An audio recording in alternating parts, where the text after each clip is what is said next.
Alright, I am back with another video, and earlier this week, or last week, depending on when this actually goes up, I asked all of you to vote on which one of my old spellcastery sword swingy kind of builds you wanted me to remaster. It was between one of my oldest videos, the Red Mage, well, you can guess which one won, and the Curse Weaver, which I'll be doing again a bit later. But with the recent, I would say, success of my Dark Knight video from Final Fantasy XIV, I'm going to go ahead and remaster the Red Mage today. And for the record, for those of you who actually got that poll as close as it was, I hope both sides of your pillow are warm at night. But anyways, moving on from that, the Red Mage is an interesting class, and since I made my original video, I've had a bit more experience with Final Fantasy XIV, shall we say, 400 hours. Anyways, and as such with that, I figured I could redo this build, take a different approach, and make something slightly more accurate, which is why I hate Bladesinger now. Look, you saw the thumbnail, you know where this is going. As compared to the original build, which was a Swords Bard Sorcerer, which I do think is still a valid build, feel free to check that out if you wish, we are swapping out the levels of Swords Bard for Bladesinger today. And I'll explain why as we go further along in the video, but it is getting to the point where I'm starting to get a little bit frustrated with just how good and versatile Bladesinger is for making so many different builds. I think since my return from my hiatus, so many of my builds have included Bladesinger, or even before then actually, and all of my most popular ones include Bladesinger since patch 8 came out. I mean, Dancer of Alistrai, come on. So it's a little bit annoying that it just keeps coming up as the best possible option. And since I'm taking the same approach with this video as I did with my Dark Knight one, that being trying to create as mechanically accurate recreation as possible as to getting elements from Final Fantasy XIV into Baldur's Gate 3, Bladesinger made the most sense. And for those of you who are intimately familiar with both games, you'll probably already know why, but as I said, I'll give a more detailed explanation as this goes on. But let me tell you now, this build is kinda stupid. You see, Red Mage, at its core, is a mobile, sword-swinging spellcaster. It's a Gish, plain and simple, but it does it so in a unique way. They're known for being highly acrobatic, being able to jump in and out of combat, leaping large distances, being very fast, and just, you know, having a hell of a lot of finesse, and quite frankly, charisma, kind of a roguish charisma, which is why I went with Swords Bard initially. But the problem is that I actually think if I was to lean more into that angle, I would actually go with Swashbuckler Rogue now, and that in it of itself is another build that I will cover another day.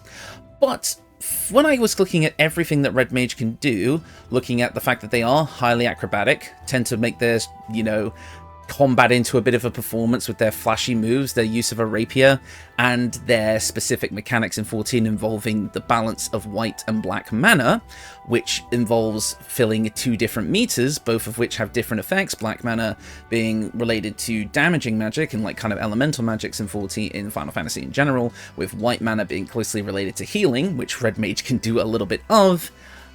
Yeah, you can see why I went with Bladesinger. So again, we'll discuss that more as we go further throughout the video, but just know that it really did pain me to drop Swords Bard from this build, because I do feel like it did make sense, but as I looked at Bard and looked at what Red Mage does mechanically, there is very little overlap between Swords Bard and Red Mage. Other than the fact that if you went with Swords Bard, you would get, you know, the Blade Flourishes, which obviously look very flashy, but now with Bladesinger's new animations, we kind of already have that covered.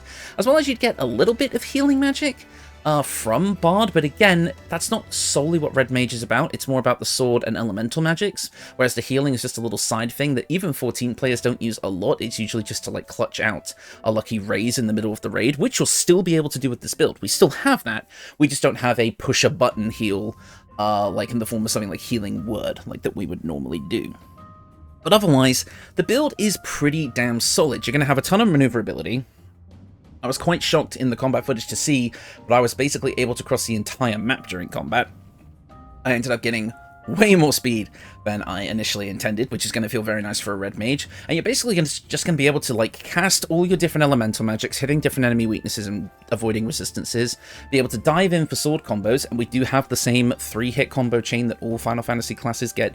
I did manage to keep that in this build, and then dash or jump back out to get to a safe distance, so you can choose whether you want to be close in melee or at range, diving in between the two, and the whole build flows in a very fluid way, and I feel like as far as being a red mage goes and getting all of the aspects of it, this is a much closer adaptation than the original build, but I do think the original build still has value. Now that was a long preamble to basically say, I'm sorry, it's another Bladesinger build.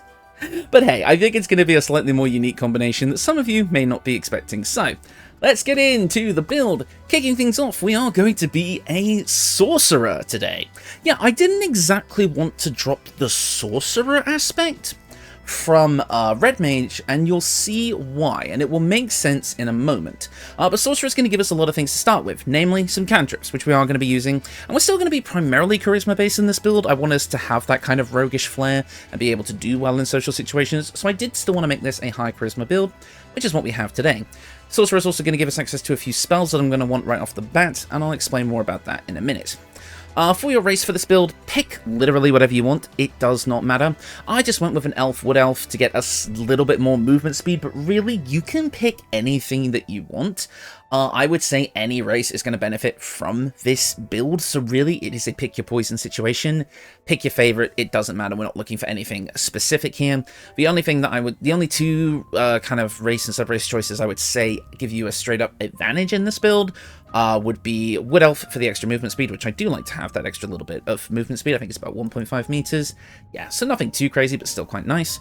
Or High Elf, or High Half Elf, or whatever have you, to pick an extra cantrip, in which case you technically get an extra cantrip choice. But I do like having that little bit of extra movement speed, so that's what I've gone for today. Right, as I said, our starting class is Sorcerer, which means we get to choose 4 cantrips.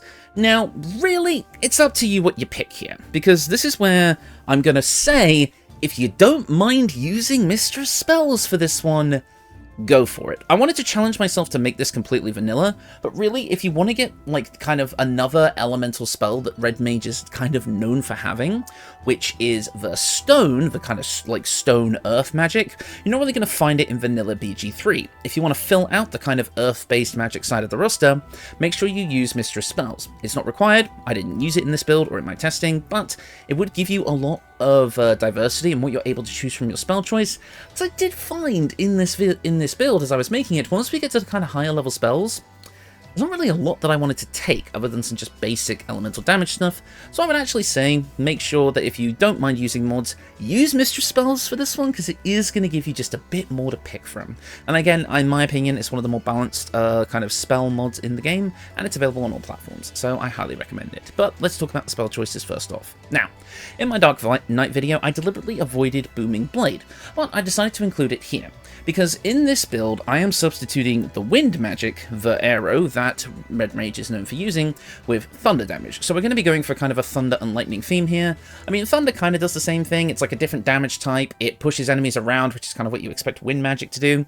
So I've decided to go with that. And I've decided to kind of focus on maybe putting a little bit of, like, kind of mix and matching going on. So normally, for Red Mage, it is very much the magic and the sword combos are kind of separate, but in BG3, they blend a bit more together. So being able to imbue our sword with our kind of arrow magic makes a bit of sense, being able to do a bit of thunder damage, and will become part of our 3 kind of step sword combo that we get by the end of this build. So yeah, Booming Blade, you know it, you hate it, or you love it, one of the two, one of the most powerful cantrips in the game, and yes, we are using it here.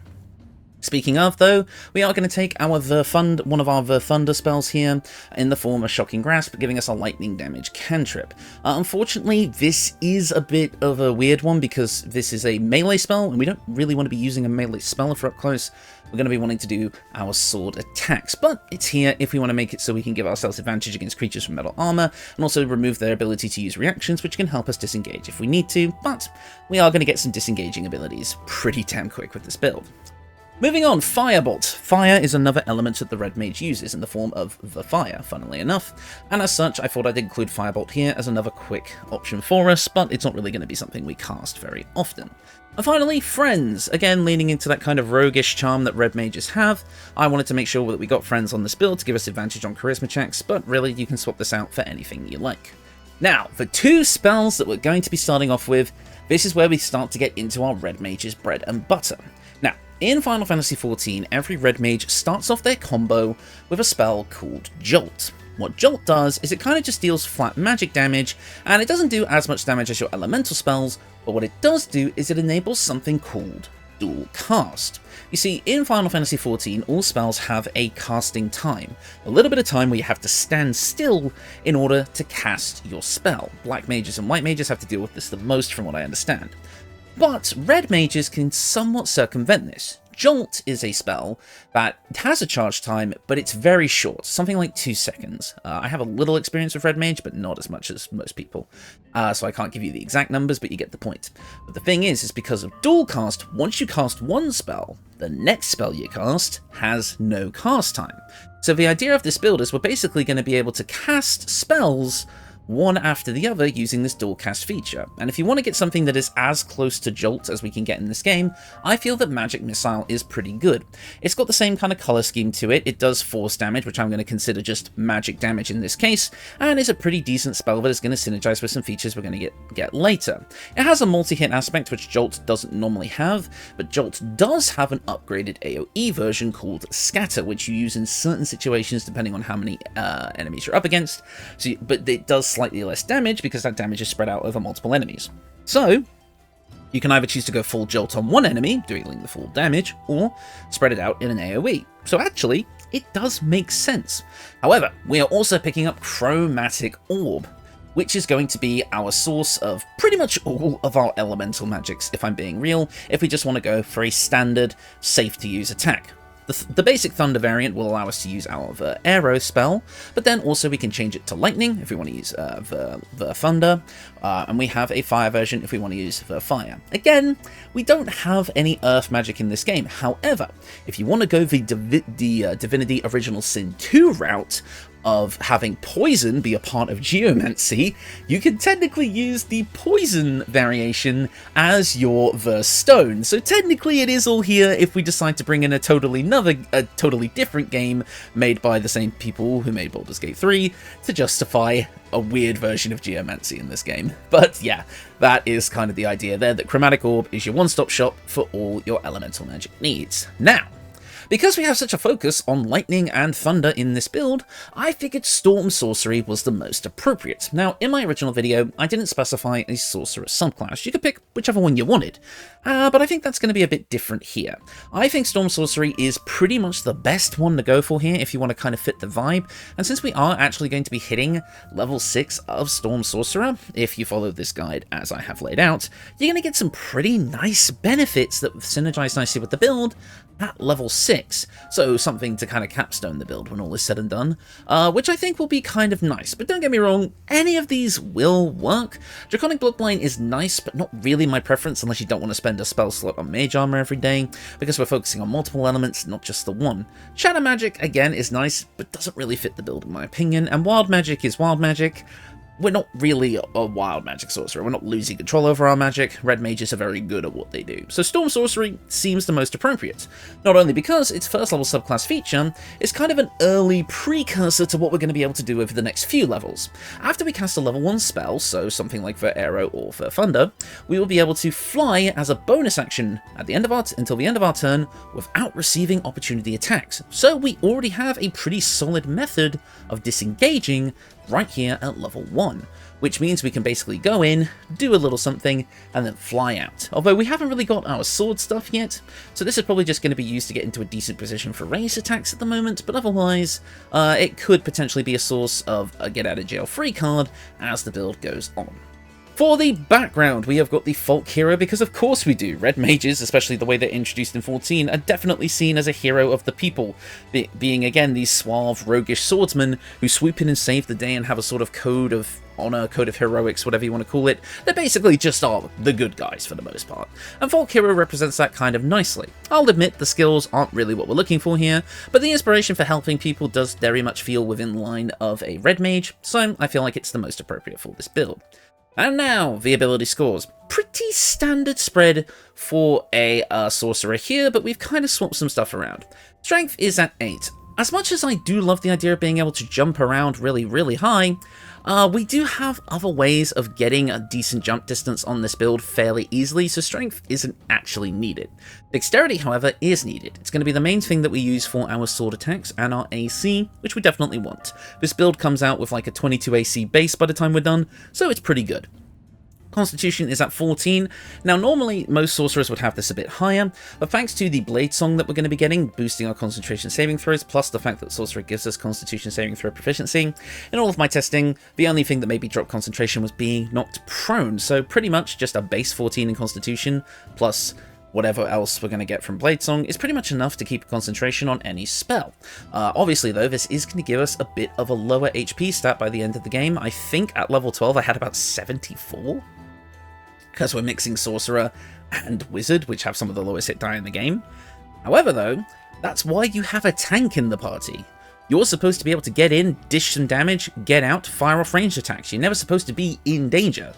And even in my solo testing, I never really was in danger, which I find is kind of hilarious. So really, that lower constitution score isn't really affecting us. Now, intelligence is at 8, even though we are going to be playing a lot of levels of Bladesinger. That's because we are going to be using the Warped Headband of Intellect to bump this up, and also messing with some Arcane Acuity shenanigans to give us a really high spell save DC, even though we're only going to have effectively a 16 in intelligence, which is absolutely fine for this build, more than enough. Wisdom is at 12 for those nasty saving throws, and Charisma is at 16 because obviously is going to be our main spellcasting modifier for our Charisma-based spells from Sorcerer, as well as going to help us out in social situations, because again, we're super stylish. Moving on to our skill proficiencies, being a Wood Elf also comes with some pretty nice extra benefits, including stealth and perception proficiencies, which I really like.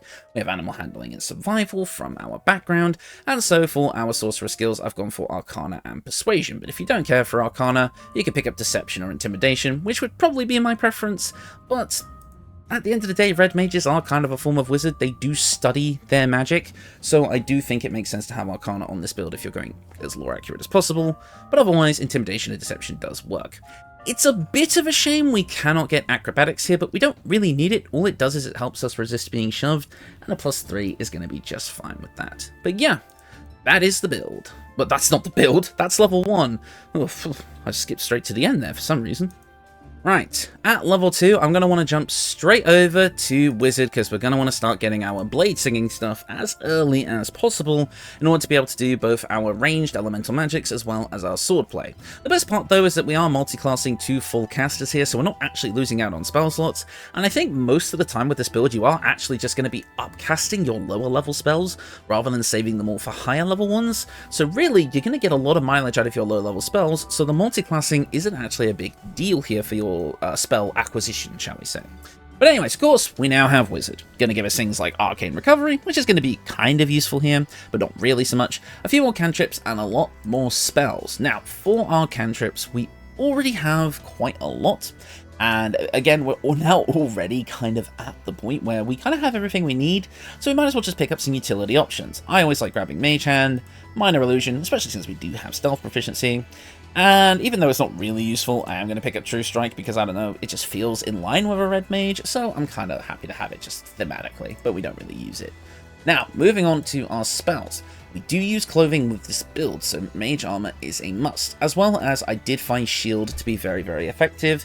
I like it kind of being flavored as us just being like a dexterous, like kind of roguish rapier fighter, meaning that we do just kind of dodge and weave and bob and kind of move all around our enemies' attacks without actually getting hit ourselves. And it does save you in some cases where enemies are rolling really high or are potentially going to land something like, you know, like, well, not really a crit, it doesn't save you from a crit, but, you know, on some high-rolling late-game enemies, it can help you out, so it is pretty nice. And again, we have a full bevy of spell slots, so you're going to be able to use this pretty much as you like. But now, onto some pretty damn important stuff. Enhanced Leap. This is when we're going to get our big jumping distance to allow us to backflip off the stage. I mean backflip out of danger. So with Enhanced Leap, you're going to be able to triple your jump distance. So this is basically just going to cast this at the start of combat or just before and have a ton of maneuverability with your massive amount of movement speed to basically just get yourself out of any situation. Because the way this build's going to work is you're going to be able to attack, remove an enemy's ability to do opportunity attacks against you, then you can either dash or jump away. Jumping is obviously for style points and being accurate to Red Mage, but I guess you also have Tempestuous Magic or just can walk away, I guess. But come on, if you're not backflipping out of combat, are you really doing it right? But of course, we're also going to pick up Longstrider for a bit of extra movement speed, and Featherfall to stop us from completely crashing out once we hit the floor. Did I use that term right? But anyways, now for a little bit of flavour, we're also going to grab Find Familiar, because it's very popular in Final Fantasy XIV to have a little minion following you around, which are just little guys that do nothing but be little guys, and you know what, we might as well have a little guy. It does come with some utility, but it's still just a little guy. But hey, being a little guy is good enough. We only get to prepare one spell on this screen, but thanks to the Warped Headband of Intellect, we will actually have a lot of spells to prepare by the time this build is done.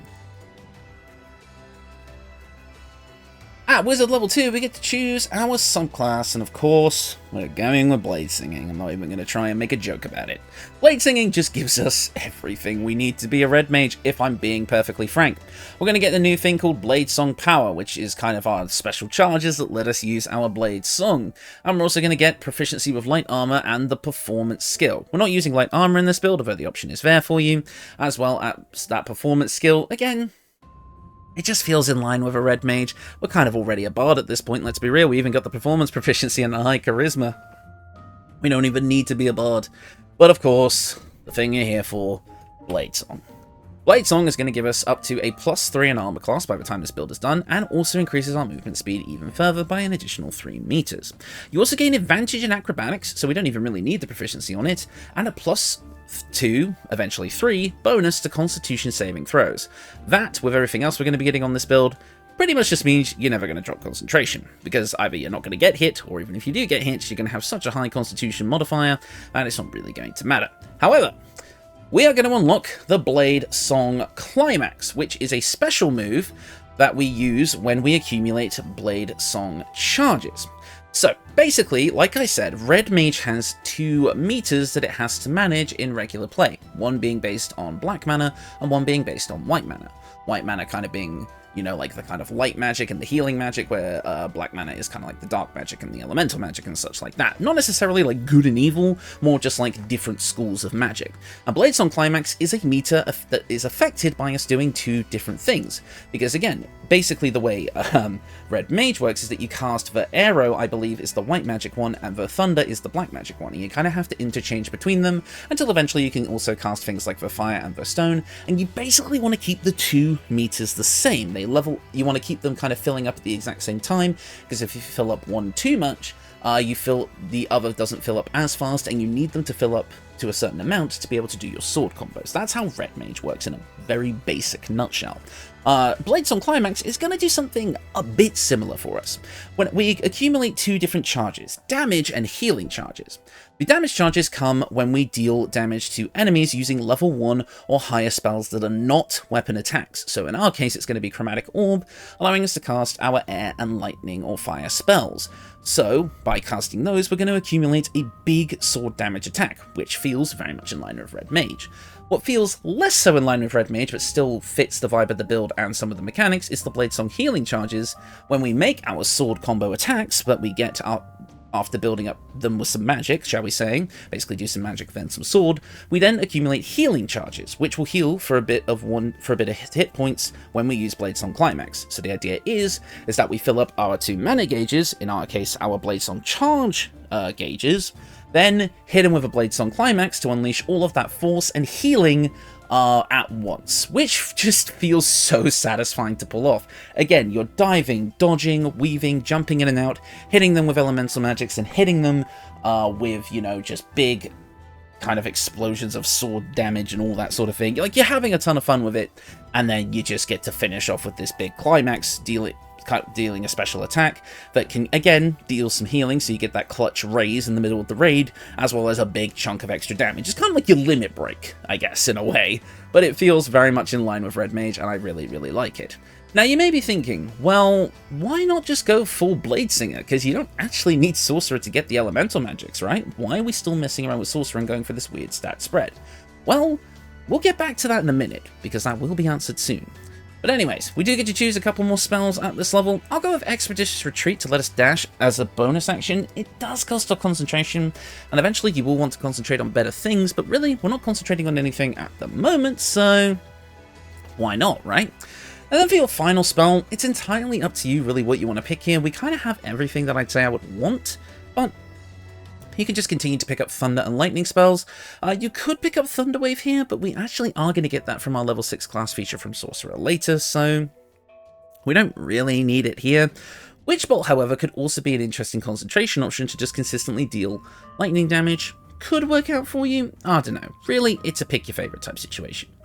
Now, at this point, you do have to pick your Bladesinger's weapon. In this case, we're going to be going with the rapier for obvious reasons, because, you know, red mages use a rapier. And of course, you have your prepared spells. Now, for the level progression here, you can choose to go up to level 6 in Bladesinger right away if you care more about getting your sword stuff first. I mean, we already have kind of all of the elemental magics we need thanks to Chromatic Orb, so you may think, well, I might as well just stick with Bladesinger for now. But let me show you why leveling a bit of Sorcerer first might be nice.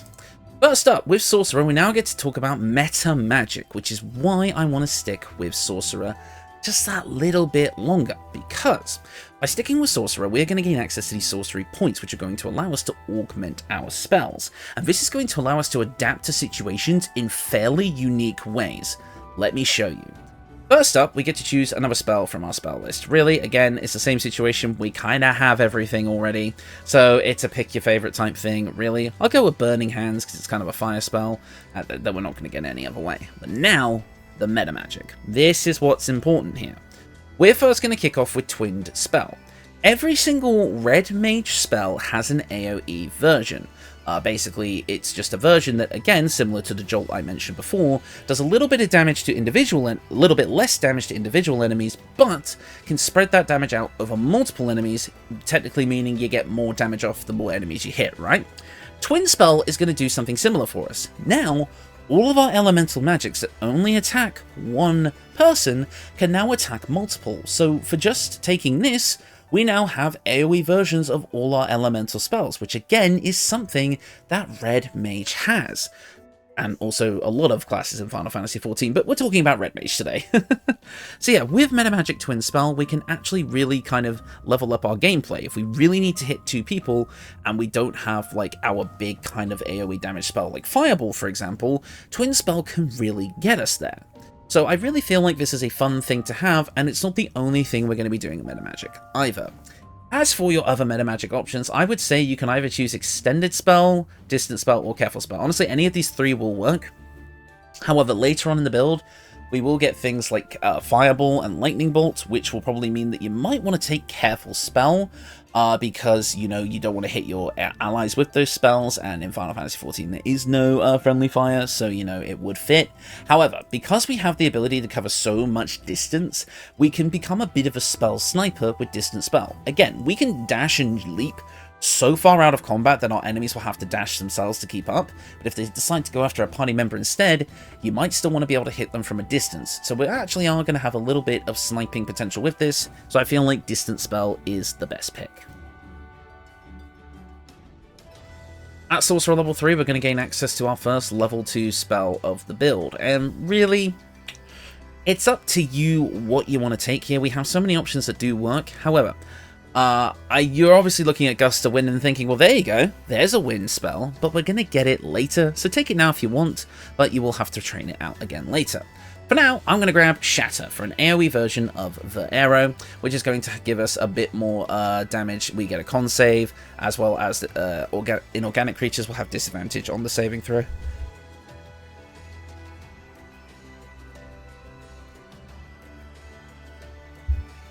So yeah, it works out pretty well as a powerful option for us. Again, we kind of get some AoE versions of spells, which is quite nice. Again, con saves in the late game are pretty easy for your enemies to pass, but it's still a fun spell to have. But now, meta magic, and this is where things kind of get even more crazy with Quickened Spell. Quickened Spell costs a hefty 3 sorcery points to cast, but it allows us to weave magic into our build pretty damn well. This early on in the game, it is going to be our kind of precursor to the full dual cast, meaning that now we can cast 2 spells in a turn. However, this is going to take, at this stage, all of our sorcery points to do, so even I'll admit, this is a bit slow. However, we will gain better versions of dual cast later that can even synergize with Quicken Spell to allow you to cast up to 3 spells in a turn, which is very, very nice, or be able to mix in spell casting and swordplay a lot easier. So, overall, I still think it is a very solid choice and would be my personal recommendation. The only thing about this build that I would say is a big caveat is that if you intend to use Quicken Spell a lot, you're only going to get 6 sorcery points per short rest on this build, so you can only use this twice per combat, but it's still very effective. And you still have access to the other options like Distant and Twinned, which you can use a bit more often because they have a lower sorcery point cost. Overall, so it's still pretty useful to have those sorcery points, but Quicken Spell would be the most powerful way to use it. So basically you can choose to kind of go for a couple of Nova rounds of big burst damage, as Colby would like to say, or you could go for some more strategic involvement with things like Twin Spell and Distant Spell. So really, what these Sorcerer levels are supposed to do is not only kind of fit with the theme, but also give you a lot of different ways to alter your magic to fit multiple situations, which again, is what Red Mage is all about. So I quite like having this here. At Sorcerer level 4, we're going to get our first feat of the build, as well as another cantrip. Keeping in line with the whole Divinity Geomancy thing, we can pick up Poison Spray here, as well as grabbing another level 2 spell of our choice. Now, again, we kind of have everything that I would want already, and anything that I haven't picked up, we're going to get in some way, shape, or form later. Again, that level 6 Storm Sorcerer feature is looking pretty damn nice, so really, it's entirely up to you what you want to grab here. I guess if you want to say we're going to grab our AoE fire spell, we can grab Scorching Ray. Moving on though to our first feat of the build. Now, since we haven't really gone too far into the sword stuff yet, I know we're still kind of more of an elemental caster with the ability to hit someone with a sword every so often, we can just take an ability score improvement for now until we have a better need of a feat later on. Now, let's jump back over to Wizard now that we have our first feat, picking up some more level 2 spells. Again, most of which we already have. I would say it's really up to you again what you want to pick here. I did grab Magic Weapon as another potential concentration option, you know, because it's a blend of magic and swordplay, but it never really came up in my testing, so really it's just here for a flavor pick, but otherwise, feel free to grab something else. And like, I mean, there's a ton of spells that are useful, they just don't fit Red Mage. Misty Step, Hold Person, Crown of Madness, etc. So if you're not too married to the kind of Red Mage theming like I am, you can change things up. But otherwise, you got a lot of options here. I mean, again, I'm going to pull that weird Geomancy card. Let's grab Ray of Sickness, I guess. And look at that, a second spell. But like I said, you will have way more later. At Wizard level 4, we are going to get to choose another feat as well as some more stuff. So let's take a look.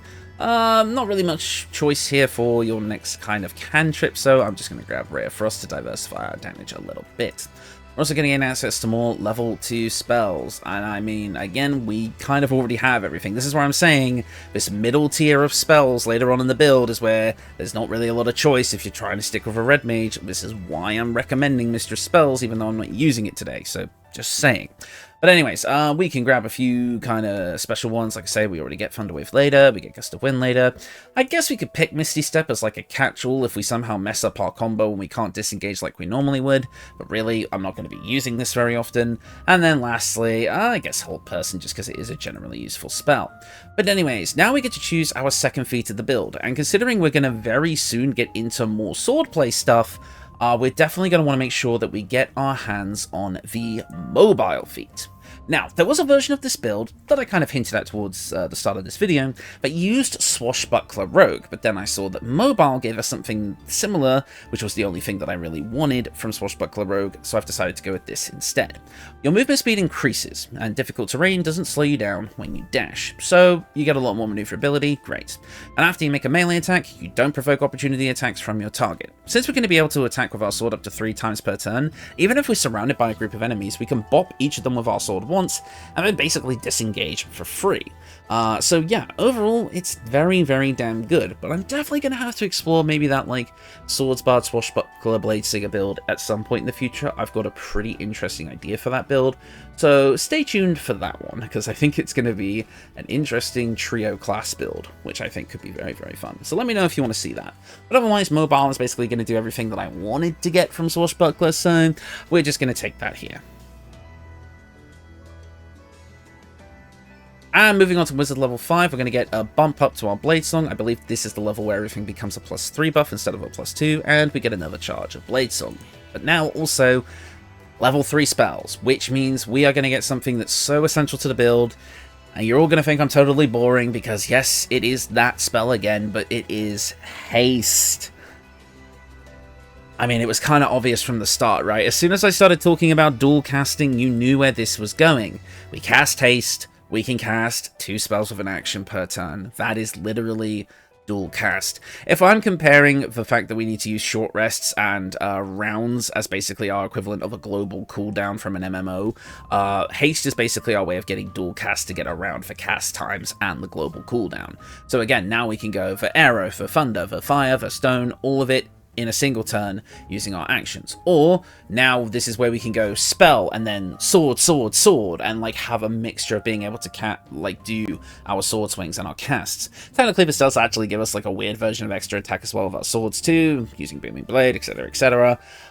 So really haste is essential to this build, and this is what you're going to be concentrating on all of the time. It's the only real way to get everything that Red Mage does, when like specifically dual cast being the most important here in Baldur's Gate. So haste is important. And now you may be thinking, okay, if it's this important to the build, why are we getting it at total level 9? Because I chose a weird leveling scheme because I wanted a bunch of different things. And again, you can gun it for a higher level of Bladesinger or Sorcerer to get this sooner. But I do like the leveling scheme that I provided because it does make you think a bit more on your toes about how to use the sorcery points, and as a natural build progression, if maybe you're playing a more casual playthrough, it teaches you how to use your sorcery points and meta magic effectively before getting haste, and then you can kind of see how the combos build by mixing it in. See, now we're following the Final Fantasy XIV leveling scheme, where I'm giving you your abilities slowly, you're getting the more powerful ones later, but it's teaching you how to weave them all together as you level up and play. I'm just kidding, like, I'm not that smart. Haste is obviously really, really good for the build. Get it as soon as you feel is necessary, or follow the leveling scheme as I've laid out. Or just pick up this Darkfire Shortbow midway through your playthrough. Maybe around, like, basically you can get it pretty damn early, like around level 4 or 5 if you really gun it to Act 2. And then it's not really so much of an issue, because you get it once per long rest at that point anyway. So, you know, whatever, right?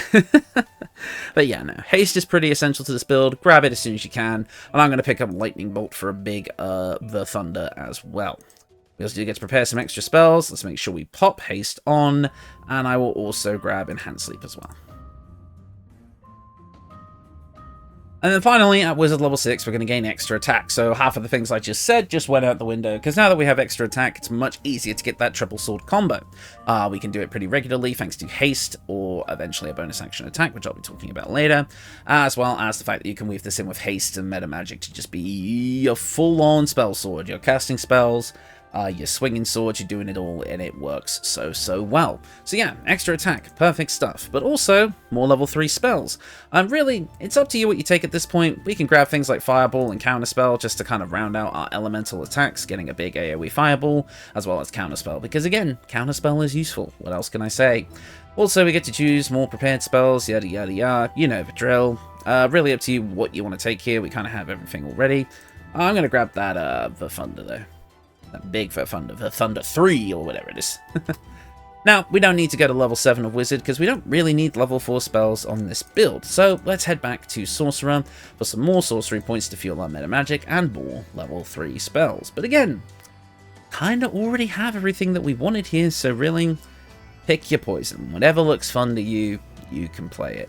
I guess technically Gaseous Form is a wind spell in a weird way, or Stinking Cloud, but none of those really feel right here. Slow feels kind of nice if you want to feel like a kind of more of a speedster build, which this build does kind of get anyway, so it's up to you. Take what you like, really doesn't matter. Blur can make it so attackers have disadvantage against you, but again, we're really concentrating on haste at this point, so I don't know. Again, Mistress Spells would really be helping right now. Really? Pick your favorite. Do whatever you like. I'm going to go with slow because it's my favorite. And finally, at Sorcerer level 6, we now get our 6th and final sorcery point for the build, rounding us out to a nice even 6, meaning that we can use Quicken Spell twice, and all the other stuff way more often than that. We're also going to get a resistance to lightning and thunder damage as well, which is awesome. I feel like that just fits the build quite nicely. As well as Heart of the Storm. Whenever you cast a spell of level 1 that deals thunder or lightning damage, which we obviously do, you cause a small local storm, and all enemies within 6 meters take 3 lightning or 3 thunder damage based on the spell damage type that you cast. So really, all of our lightning and thunder stuff just gets more damage, which is really nice. Great to have on multi-hit attacks as well. So yeah. Harder to Storm, excellent feature.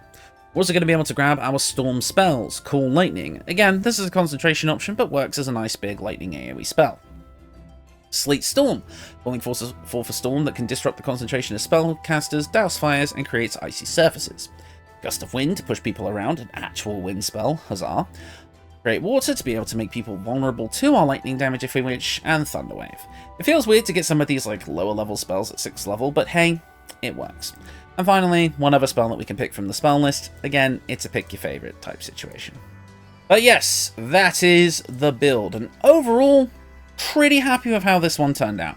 Yeah, okay, maybe it's not as good as a pure Bladesinger or a pure Sorcerer for what each class is trying to do in this build, but together they are a nice sum of their parts. You get a little bit of the meta magic, which allows you to augment your spells in unique ways to help depending on your position in the battlefield, or if you just want to go for a big Nova round. You've got Blade Song and Arcane Recovery to give you some more spell slots, as well as the better concentration saves, the better AC, the better movement speed, everything that Blade Song gives you, and the Blade Song Climax, which is obviously subbing in for our Red Mage Magic meter. I mean, also, you are great at sword play. You can be in melee range or out at extended range, dealing various different elemental damage types, and you're just fast as hell. Again, you can cover, like, basically the entire battlefield with a quick dash easily, no problems at all. Enhanced Sleep gets you everywhere. Hell, even your flight gets you a decent distance with this build. You get flight, which is always fun to have. So yeah, overall, pretty fun build. Like I say, I kind of like, for when it comes to like the charisma synergy, I do like Swordsbard more, but I do think for the Red Mage, Bladesinger is the most accurate choice, and that does suck to say, but it is the truth. Bladesinger is just going to be the linchpin for so many builds now, especially like character-specific builds, like when you're trying to recreate a specific character, like I am in this case with the Red Mage. Like, that's just how it is, right? So overall, that's just how the cookie crumbles. So let's take a look at the equipment to see how this is made even better. Now, let's get the obvious out of the way. Yes, our choice of rapier for this build is the duelist prerogative. Like, what else was it going to be? For an endgame weapon, it just does everything that we need for this build.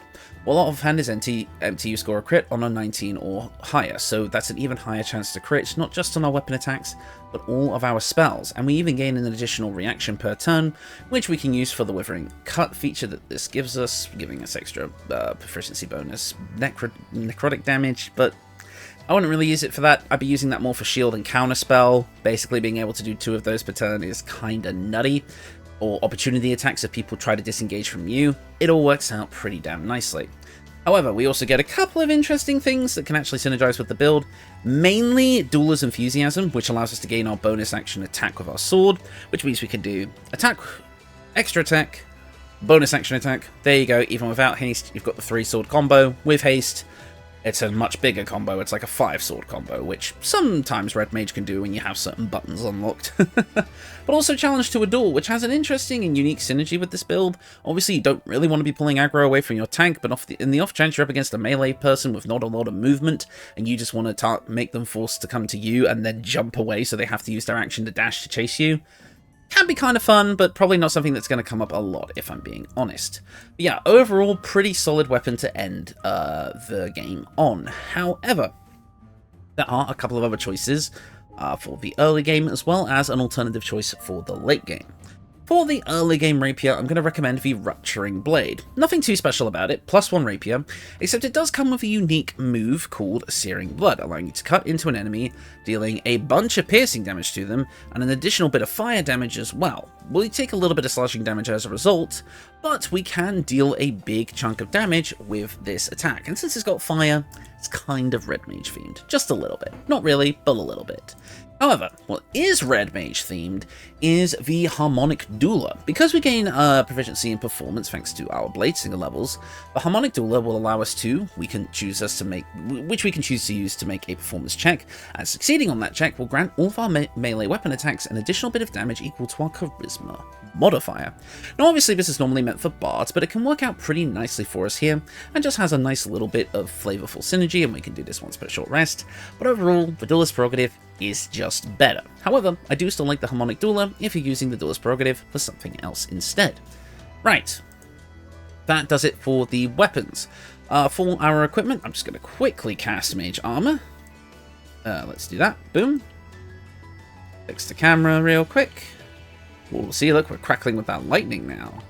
Yeah, doesn't that look cool? But yeah. Now, as you can see, we have a 17 in AC, which is good to start. First up, obviously, the Warped Headband of Intellect, like I said, sets the wearer's intelligence to 17. So effectively, it's a 16 when it comes to the modifier. So overall, kind of okay, but we can make it better with the rest of the equipment. Now, this is a fun one, the Wave Mother's Cloak. During combat, once per turn, the cloak grants the wearer water layer protection until the wearer takes damage. But here's the thing. Water layer protection in the games gives the same description as the wet condition. You are prevented from burning, and you gain resistance to fire damage, but are vulnerable to lightning and cold damage. That's actually completely inaccurate. You are not vulnerable to lightning and cold damage in the slightest. You do gain resistance to fire damage and are prevented from burning, but also you gain a +2 bonus to your AC and your saving throws. So while it's not shown here, technically our base AC is 19. Plus Blade Song, that's 22.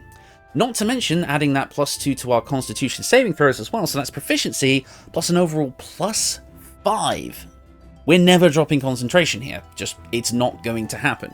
Even though technically we lose that protection once we take damage, we're pretty much never going to take that damage in the first place because we're just going to dodge everything, and even if we do, it still applies that bonus to the concentration check before the water layer protection goes away. So you're still going to get that benefit even if until your next turn you're going to be without it for a little bit. So that, but that initial attack that does hit you, you're not really going to be affected, which is awesome. And since one of the most common spells that can kind of get through this with a saving throw without hitting your AC is Fireball, you're resistant to fire damage. Which I find is funny, because all of the 3 elements that we officially got here, that technically being, you know, thunder, lightning, and fire, we get resistance to all 3.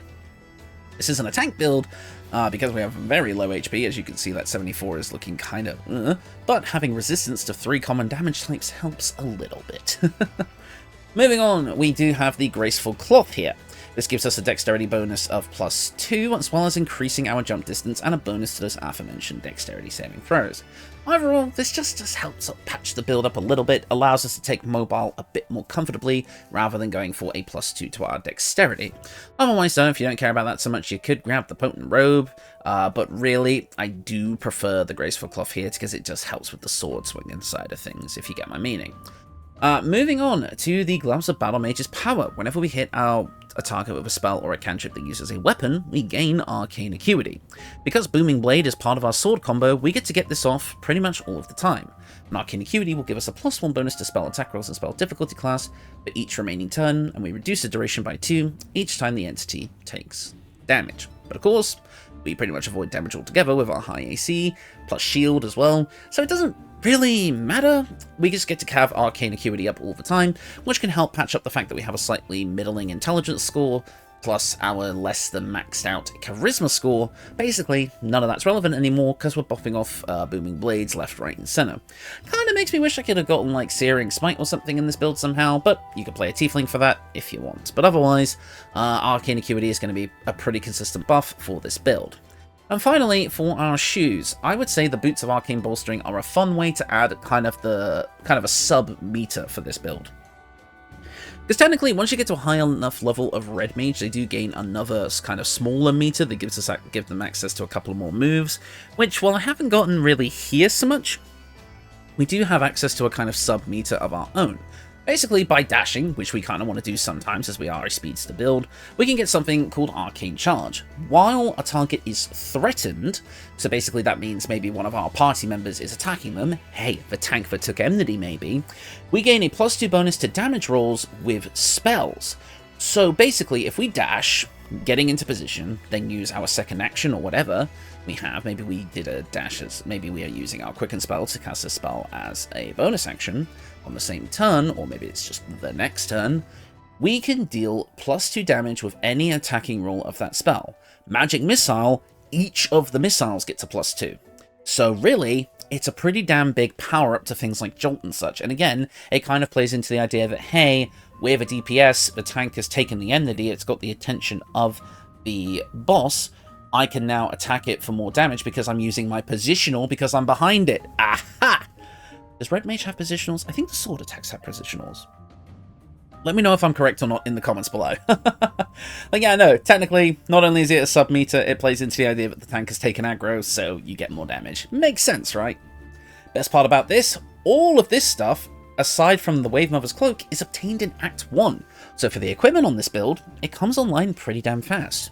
Speaking of equipment that you can also get early, the Spine Shudder Amulet. Whenever you deal a ranged spell attack, you inflict 2 turns of reverberation. This just allows us to spread the thunder-based reverberation condition, just to give us a slight edge in combat, weakening the physical saving throws of our enemies that we hit, and if we stack up enough stacks, reverberation is going to deal a bit of extra thunder damage, stacks well with Blooming Blade as well. Moving on though, we also have the Ring of Arcane Synergy. Whenever we deal damage with a cantrip, Booming Blade, we gain Arcane Synergy, adding our spellcasting modifier to our attack rolls. Unfortunately, this is going to be our intelligent spellcasting modifier, as we did take Bladesinger as our second multiclass, and it always uses the most recent multiclass to determine this. So it's not as much of a buff as it would be on some of my other builds, but it's still a pretty nice buff overall, and it helps tie our sword attacks and magic together in another kind of unique way. Speaking of doing that, we also have the, can the tooltip go away? Thank you. We have the Ring of Elemental Infusion. Whenever we deal acid, cold, fire, lightning, or thunder damage using a spell or a cantrip, that element infuses our weapon, and on our next weapon attack, we deal an extra 1d4 of that element. This is mainly a flavor thing. Again, it kind of nicely ties our spellcasting with our sword play together in a unique way, but really, replace this with whatever you like. I just like it because this is one of my favorite rings that I don't get to use very often. I know it's not the strongest, but it's a fun and flavorful one, goddammit, I quite like it. Now, for some alternate choice actually on the boots as well, I will recommend that the Boots of Speed could be good for a bonus action dash if you want to do that, but obviously one of the main reasons for dashing is to get Arcane Charge, and these are boots, so whatever. This just gives you a bit more movement speed as a bonus action if you feel like you need it. But yeah, other than that, not really much else to say about the build. I think I pretty much covered everything here. You're just an extremely fast, agile, mobile character that can either be effective as an elemental caster at range or a sword-swinging melee combatant in melee and close range, and can swap back and forth pretty much on a dime. Now, as for the fashion, as always, Fear Taylor's Camp Clothing mod to basically give us transmog. We're going to have Padded Armor version 3, as well as the Footwear version 3, combined with the Wizard Hat, all of which are going to be coloured in the Faerunian colours mods, Asmodeus dye, which gives us this nice red, primary red with a bit of black and gold tint, and all of this is available on all platforms, so you can get it pretty damn easy. But yeah, that is everything. That is the build. And I have to say, I can't tell if I'm happy with this one or not. Don't get me wrong. Amazingly strong build. Ton of flavor, ton of interesting mechanics. Is as close to a fully mechanically operating Red Mage as possible. It gets the meter. It even gets the sub-meter in a weird way. It gets all of the elements barring stone. Please use Mistress spells on this build. I'm begging you. It just gets everything, and it does everything that it sets out to do really well. You can upcast that Chromatic Orb or whatever you want to 6th level and just deal big damage if you want to. But you also have access to everything else that comes with being a Red Mage. It just hits all the beats. It's just we gotta use Bladesinger again. And I'm just getting a little bit tired of it. I'm so sick of sitting down to look at a build and just thinking, yep, Bladesinger's the right one again. Like, I honestly thought I was going to have this issue more with Hexblade, considering how it was in 2014 D&D. But no! Bladesinger's the problem child this time around, which is kind of funny. So I'm going to try and veer away from Gishes and Bladesingers in my next build. I'm thinking of maybe doing something with Swarmkeeper Ranger again, because I really like that class and I don't use it nearly enough. So let me know what you think of that. But otherwise, yeah. Bladesinger Red Mage. I mean, it makes too much sense mechanically.